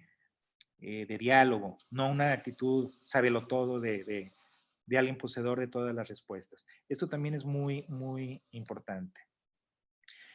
Por último, el pensamiento crítico es emancipador, contribuye a la lucha por la liberación de los oprimidos. Esto también es fundamental. El paradigma positivista nos plantea un conocimiento supuestamente neutral, o sea, un conocimiento que no está ni a favor ni en contra de ninguna causa política, ¿sí? El conocimiento puro. Y eso no existe. Tenemos que entender que toda educación es política, como dice Paulo Freire. Es decir, que no hay un conocimiento desinteresado. Todo pensamiento, todo concepto, todo conocimiento tiene una apuesta política. Y en el caso del pensamiento crítico, esta apuesta política tiene que ser a favor de los oprimidos, es decir, a favor de la liberación. Esto es fundamental, sobre todo quienes trabajamos en escuelas públicas con alumnos de escasos recursos que provienen de familias marginadas o en zonas también marginadas, tenemos que entender que lo que les aportemos a nuestros alumnos, lo que contribuyamos a construir con ellos en el aula, tiene que servirles a ellos no nada más para conseguir un trabajo, sino para mejorar, como también dice la Constitución, sus condiciones de vida, para encontrar oportunidades no solamente laborales, no solamente económicas, sino vivenciales, humanas. Esto es contribuir entonces a la lucha por la liberación. ¿Esto qué significa? Que el maestro crítico tiene que tomar su posición, tiene que hacer sus apuestas, tiene que ser valiente y asumir, si no está de acuerdo con una posición como los maestros que se opusieron a la reforma educativa de Peña Nieto, decir, pues no estoy de acuerdo, ¿sí? Y si por eso me vas a correr, pues córreme, pero yo voy a defender la libertad, voy a defender el derecho a la libre expresión, voy a estar en contra del autoritarismo y de la represión, ¿sí? Muchas veces por miedo nos sometemos a actitudes autoritarias porque tememos la represión o no queremos perder nuestro trabajo, lo cual es muy comprensible y muy respetable, pero en este caso tenemos que asumir entonces que el maestro es un ente político. Dice Miroslava, por favor, ¿podría ponerme otra vez la diapositiva 9? Sí, con todo gusto.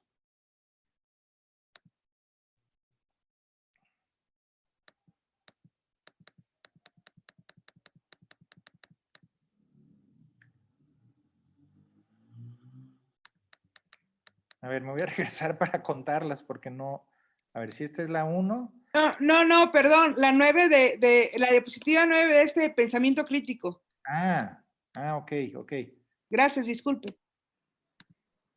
Ok, esta es la 1, la 2, la 3, la 4, la 5, 6, 7, 8, 9. Acepta la posibilidad del error como oportunidad de aprendizaje. Ese punto es importante porque nos tiene que llevar a romper con ciertas pedagogías represivas que de manera conductista sancionan el error. Es decir, si el alumno se equivoca, castigo. Y el castigo puede ser simplemente reprobarlo o bajarle la calificación, pero entonces se genera un temor, un miedo al error, una compulsión obsesiva de no equivocarme. Y luego queremos que participen y que digan, pero si no dicen lo que nosotros esperamos que digan, entonces está mal. Por eso es importante la tolerancia a la diferencia para generar un ambiente de libertad en el aula que permita que el alumno se exprese sin el miedo a equivocarse. Al contrario, es decir, hay un error, bueno, ese error es una oportunidad de revisar en dónde estuvo el error y poder construir un conocimiento superior, pero no de una manera represiva o autoritaria. Bien.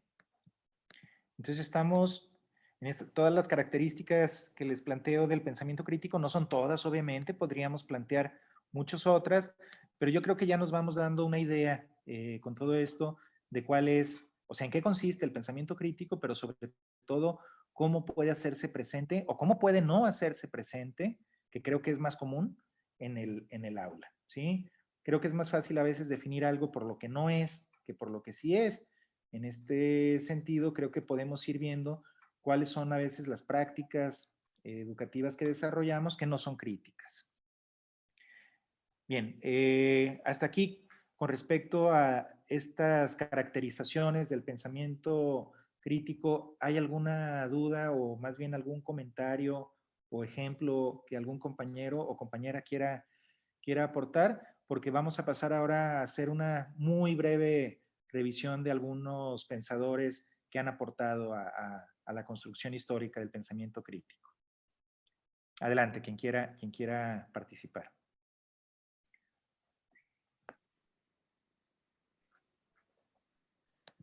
Recordarles que para activar su micrófono, en la parte de abajo a la izquierda de su pantalla o de su celular, cuando se despliegan las opciones, aparece un micrófono y el micrófono suele decir mute o un mute o un mute. Es nada más cuestión de que lo presionen y se activa su micrófono si alguien quisiera hacer algún comentario.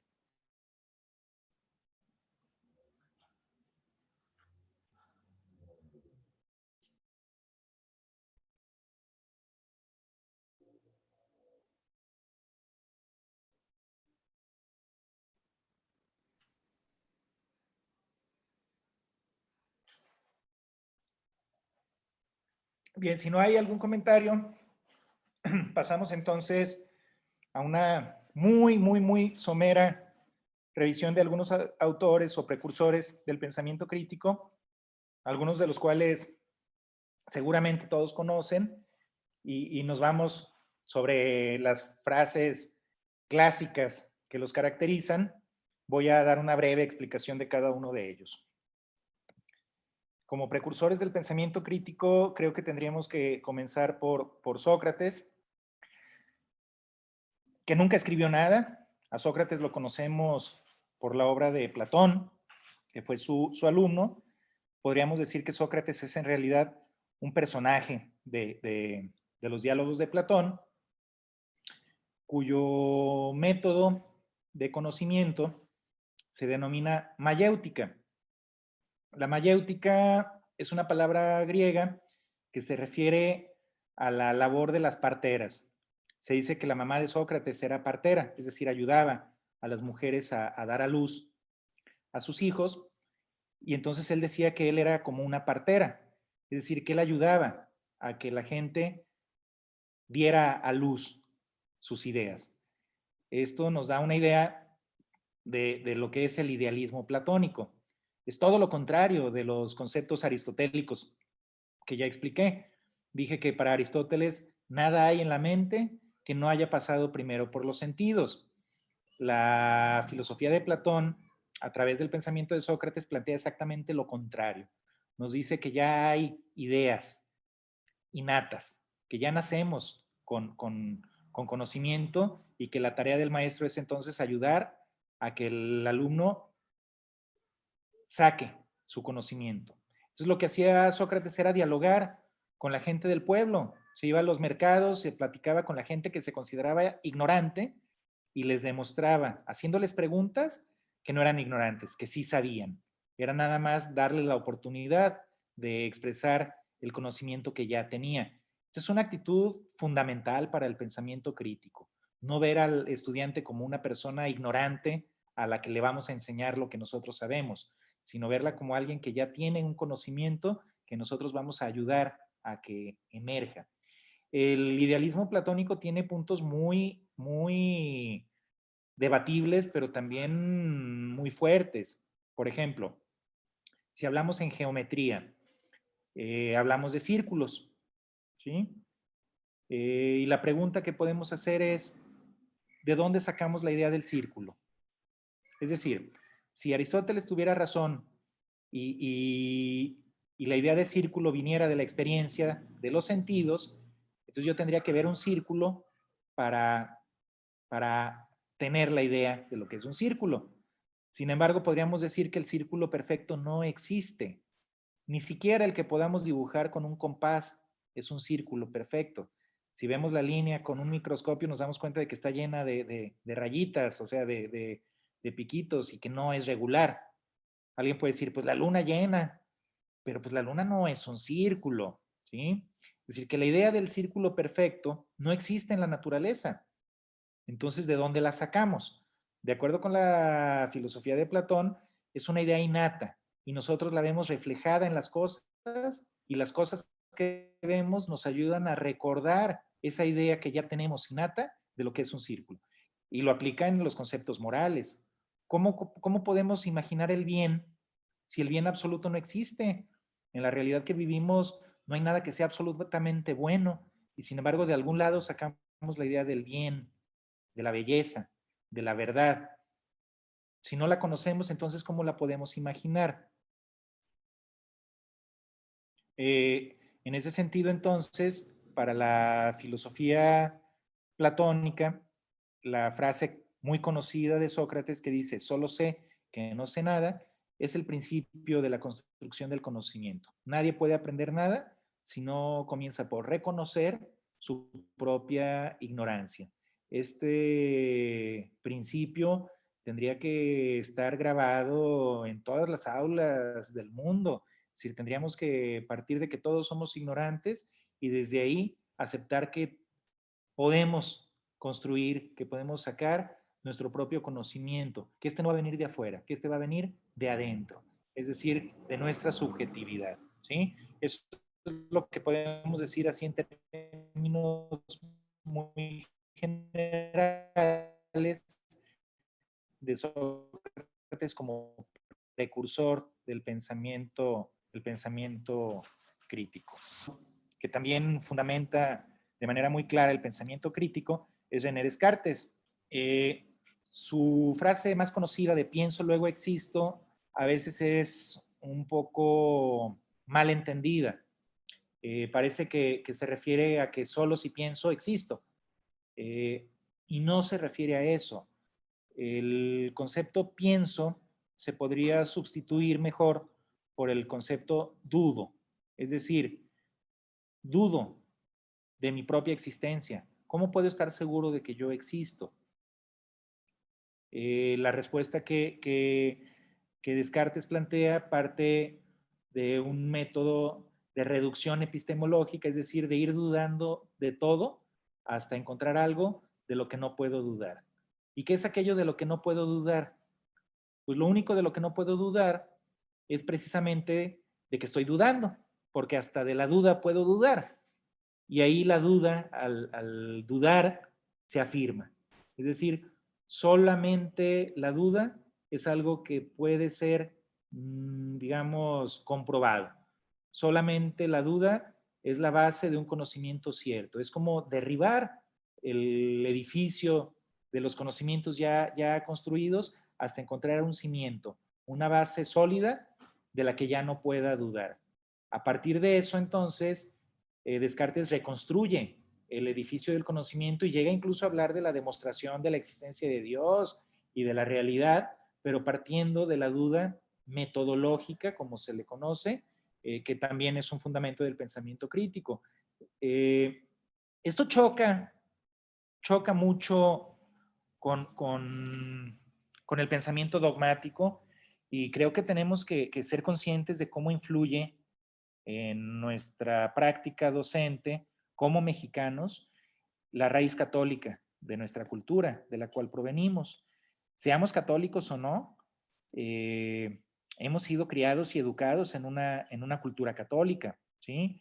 Y hay que reconocer que la cultura católica ve la duda como pecado.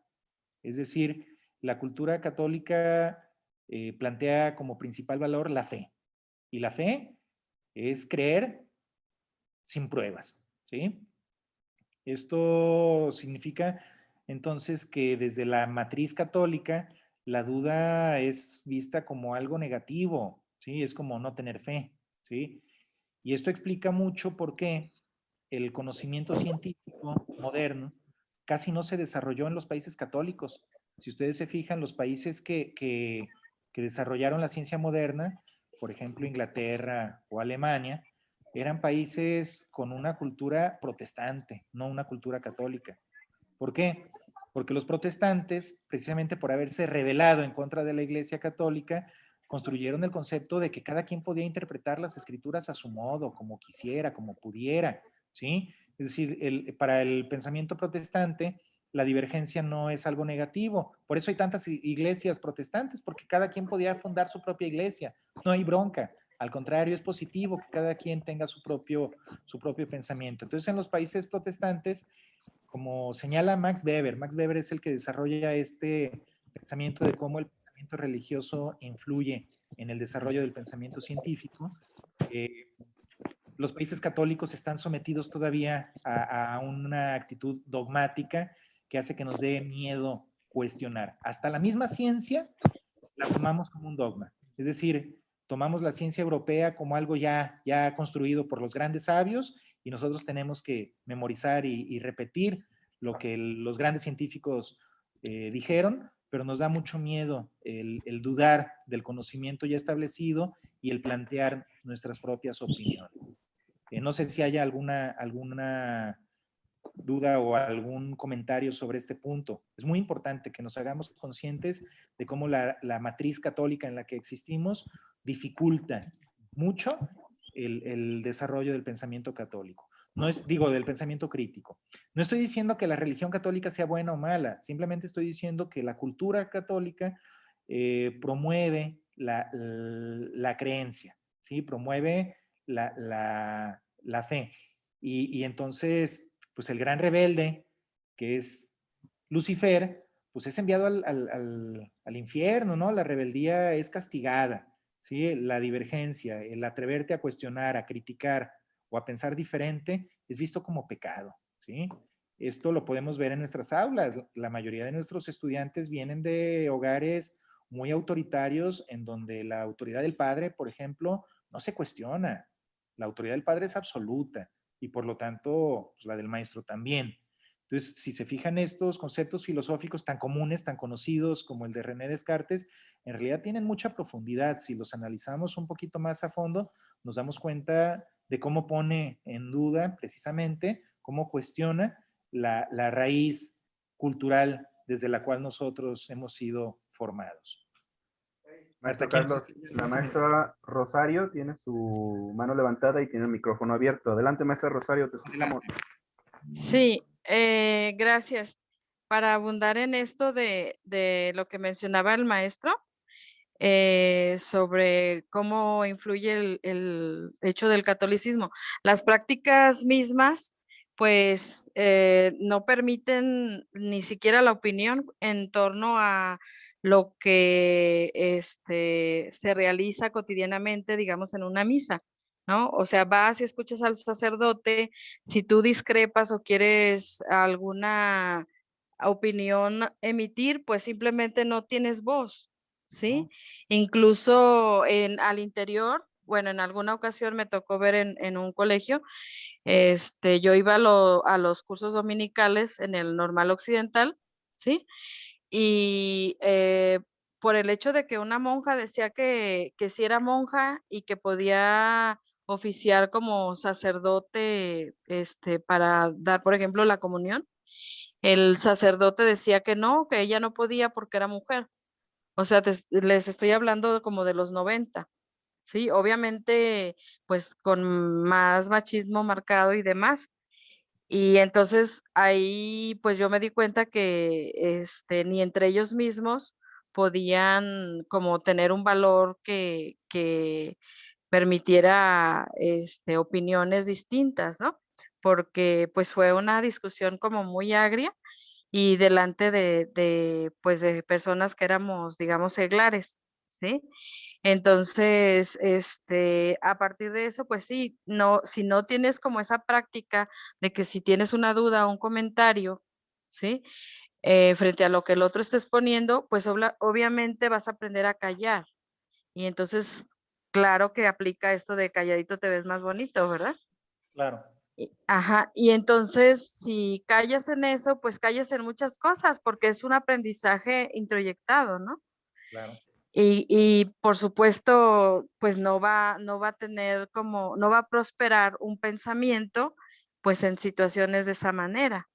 Y es muy, muy comprensible que esta cuestión, pues que no florezca un pensamiento crítico científico, ¿sí? En países que somos netamente católicos, ¿verdad? O mayormente católicos. ¿sí? Bueno, es todo, gracias.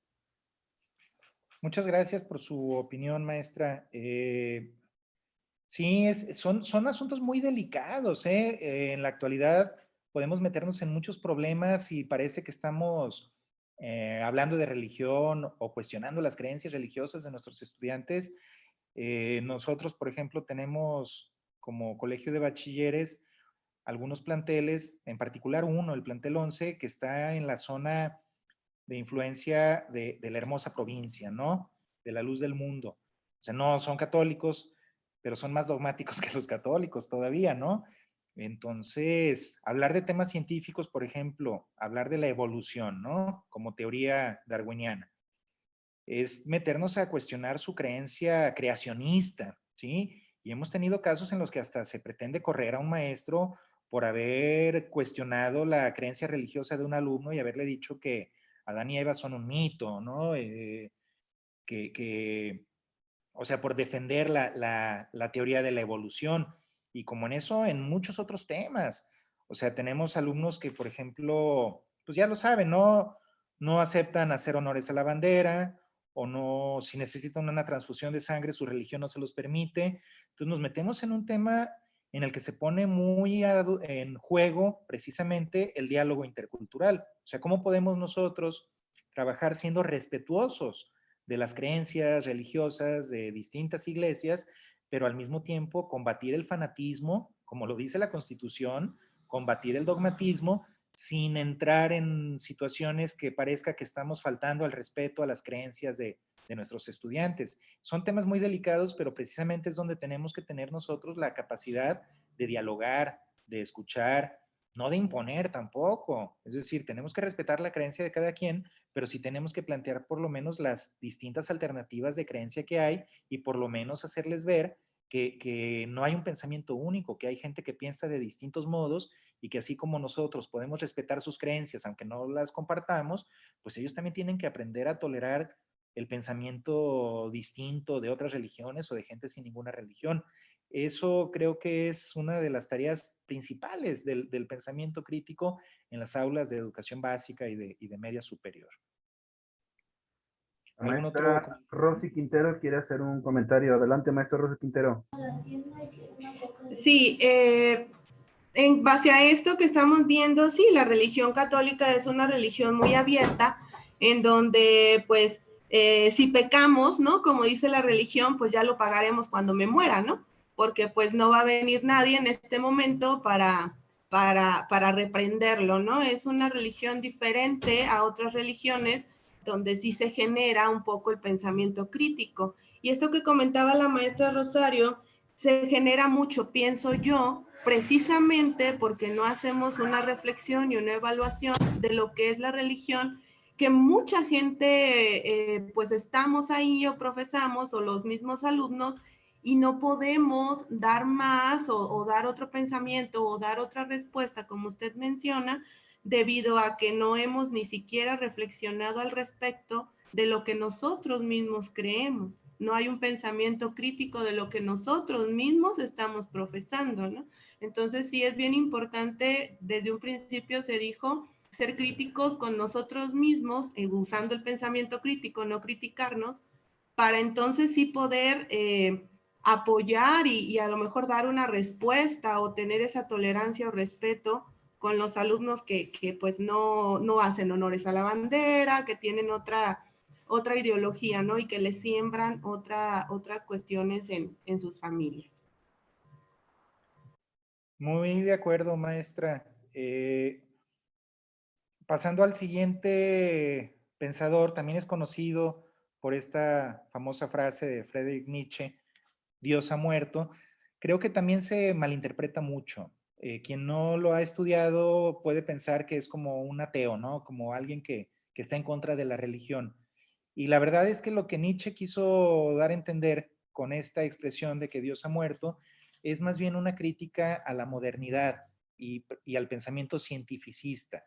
Es decir, lo que él está dando a entender con la frase de que Dios ha muerto es que el hombre moderno ha destruido la espiritualidad. Es decir, ya no cree en lo desconocido, la ciencia moderna ha disecado o diseccionado hasta los últimos rincones de la naturaleza y ya no hay misterio. Pero él lo dice como una crítica, o sea, él está criticando el pensamiento científico que cree que ya lo sabe todo y que ya no necesitamos de creencias religiosas, ¿sí?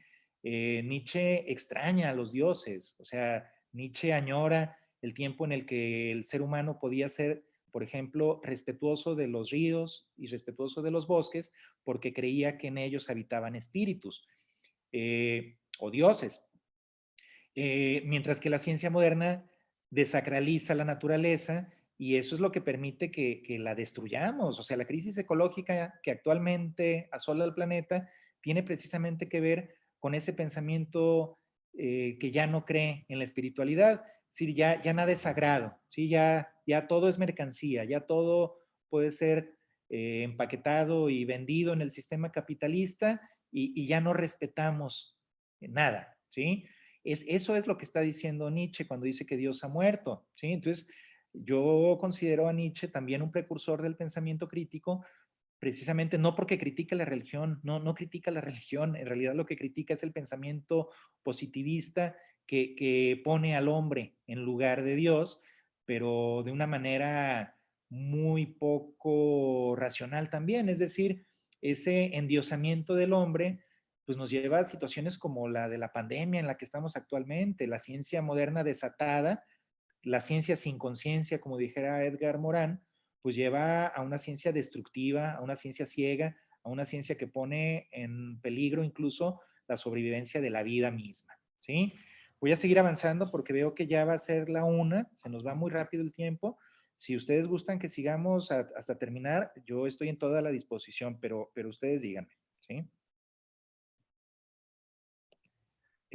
Bueno, sí, profe, esta es una pregunta que hemos hecho en las sesiones anteriores, Sí. cuando se cumplen las 2 horas.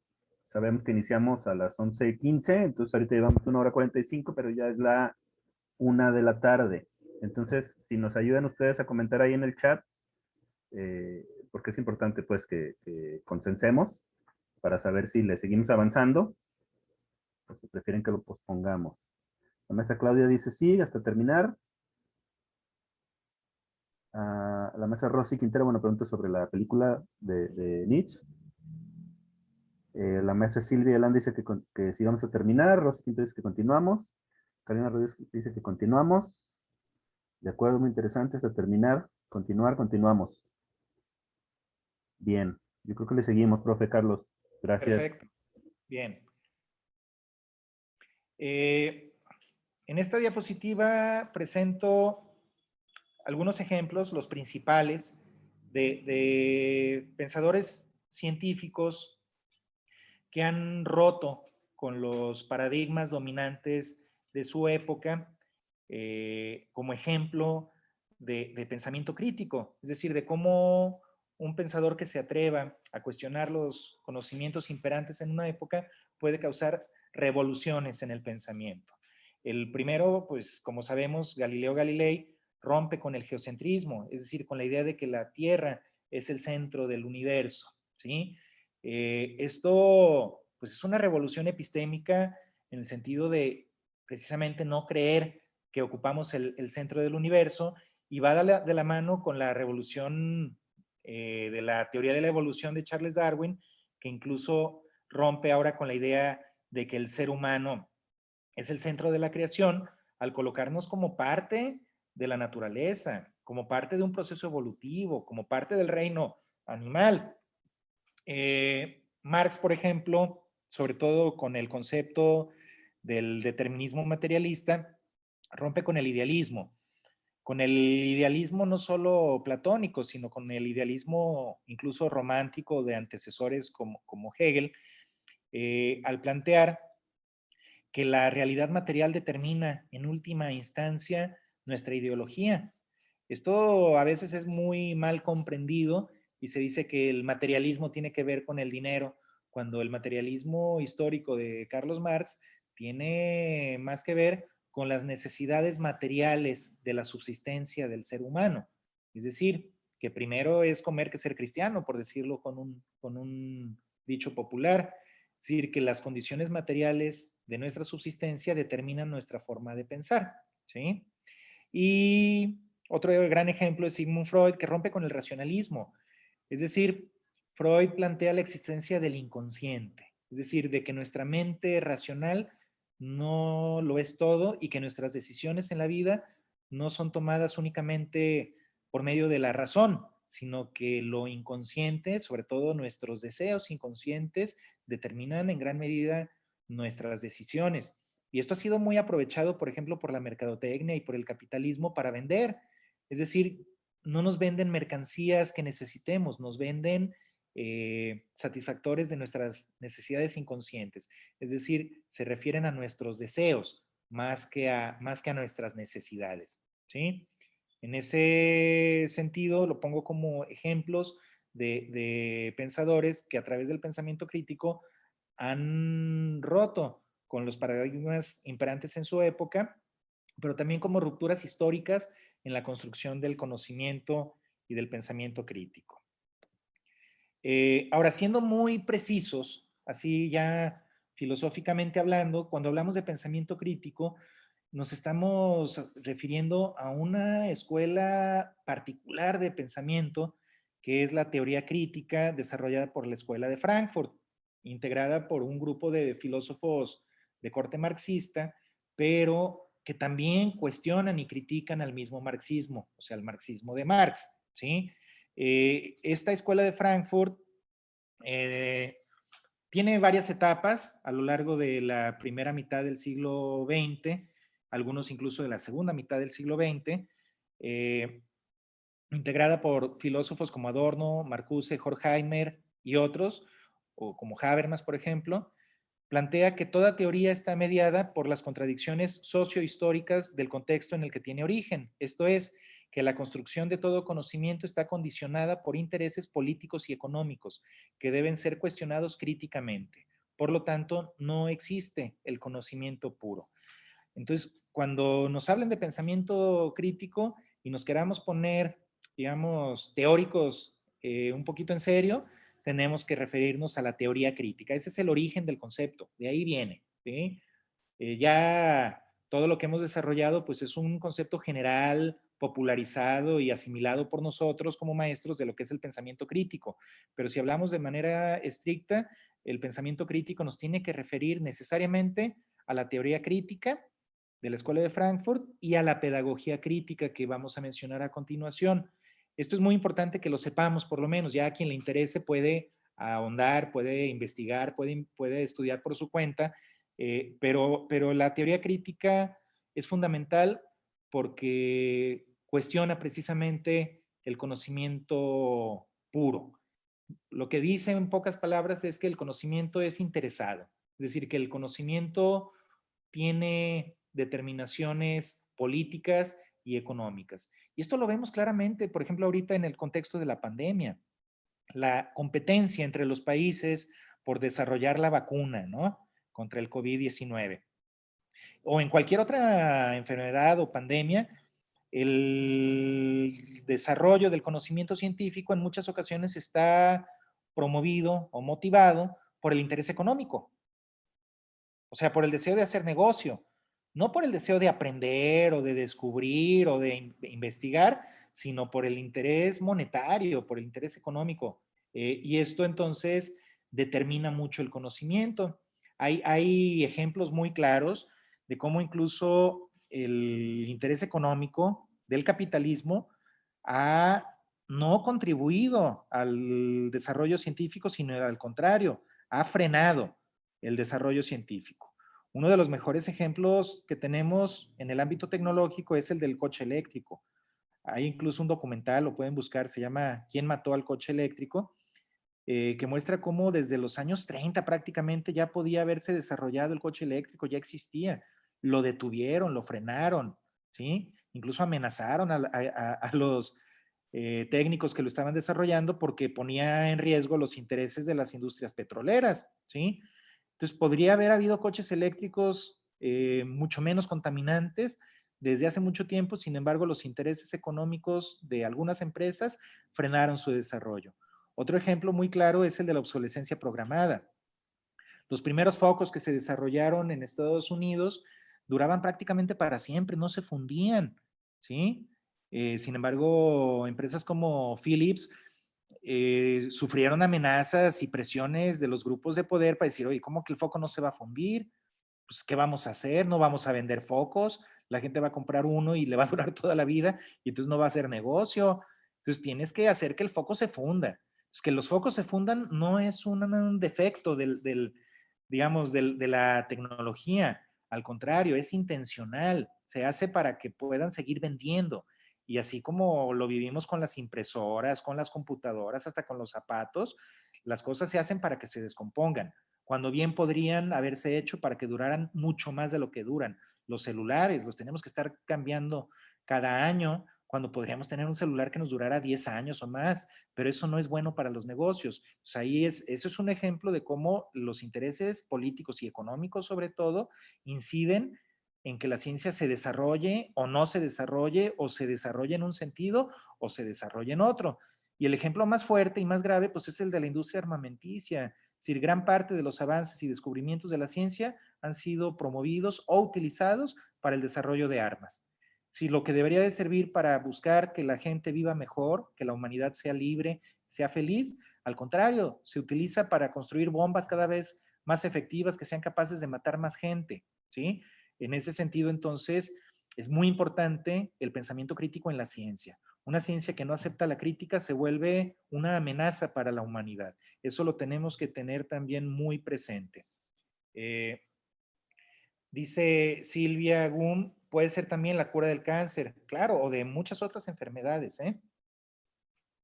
Este pensamiento crítico sobre la ciencia, creo que tiene su origen en Nietzsche, pero quienes lo desarrollaron al máximo nivel, entonces son estos filósofos de la Escuela de Frankfurt. Eso lo tenemos que tener muy presente. Si alguna vez nos preguntan o quieren ver si sí sabemos de pensamiento crítico, es muy útil que nos vayamos entonces a estos conceptos de la teoría crítica de la Escuela de Frankfurt. Y la otra escuela de pensamiento crítico que también es muy relevante y muchos tal vez sí conocemos, puesto que somos maestros, es la pedagogía crítica. Una corriente pedagógica que parte de la idea de que la educación no debe buscar adecuar a los educandos a un orden social, sino al contrario, promover la transformación de la sociedad a través de la educación. Sus principales exponentes, algunos de los cuales aún viven, Paulo Freire, Peter McLaren, Henry Giraud, entre otros. La pedagogía crítica, entonces, rompe con la idea de que vamos a la escuela para encontrar nuestro lugar en la sociedad o para adecuarnos al orden social. ¿Por qué? Porque plantea que el orden social es injusto, ¿sí? Hay dominados y hay dominantes, hay oprimidos y hay opresores. Entonces, si la escuela sirve para adecuarnos a ese sistema, entonces la escuela lo que está haciendo es reproduciendo el sistema injusto y entonces nunca va a cambiar. La escuela se encarga de que la sociedad no cambie. La pedagogía crítica plantea lo contrario. Tenemos que generar estudiantes que sean inconformes, que estén conscientes de las injusticias y que luchen contra ellas, que no se resignen al orden social injusto establecido, sino que transformen este orden social en un sentido liberador. Esto también es muy importante y lo podemos ver en nuestra experiencia. Yo como maestro de bachillerato lo he vivido cotidianamente. Por ejemplo, a los muchachos del COBAE se les obliga a usar uniforme. Luego se les imponen reglamentos de que, por ejemplo, los hombres tienen que llevar el pelo corto, ¿sí? Y no pueden usar aretes. Y hay quien dice que bueno, para que se disciplinen. Sin embargo, vamos luego a escuelas como el Instituto de Ciencias, a donde van niños ricos, y resulta que los niños ricos pueden ir a la escuela sin uniforme, vestidos como quieran, usar el pelo como quieran, arreglarse como quieran. Y uno dice, bueno, ¿por qué? Pues por eso, porque nosotros educamos a los niños pobres y entonces los niños pobres tienen que acostumbrarse a ser sometidos, a que van a trabajar de obreros en una fábrica en donde van a tener un patrón, donde van a tener que usar uniforme, donde van a estar sometidos a reglas bien autoritarias y desde la escuela los tenemos que ir acostumbrando a eso. Mientras que los niños ricos pues van a ser los patrones, ellos van a ser los empleadores, ellos van a ser los dueños de las empresas, ellos sí van a poder llegar a la hora que quieran, vestirse como quieran y hacer lo que quieran. ¿Se les educa en libertad? Pues sí, porque son de la clase dominante. Pero ¿qué pasaría si educáramos en libertad a nuestros alumnos, a los alumnos de las clases trabajadoras?